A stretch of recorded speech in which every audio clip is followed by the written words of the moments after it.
That will be violation. We cannot do anything, even painting. Okay. So we've been working from Lake Victoria. Okay. We are going all the way to Jasini, Indian Ocean. Okay. So we are now at the top. Right. If you look behind you, I don't know whether you can see, the line has just cut the hill, just below here. It has cut the and then this, Martin, you want to take over this? This is the line.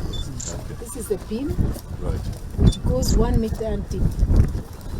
And then one is more than 1 meter on the ground.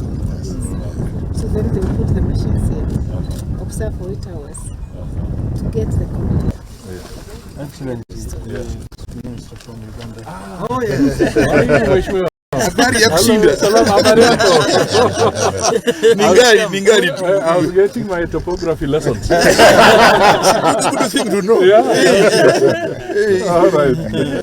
Yeah. You're doing a very important job. Thank you. Very few people know what it is all about. So this is good. Thank you. Well done. Thank you, Your Excellency.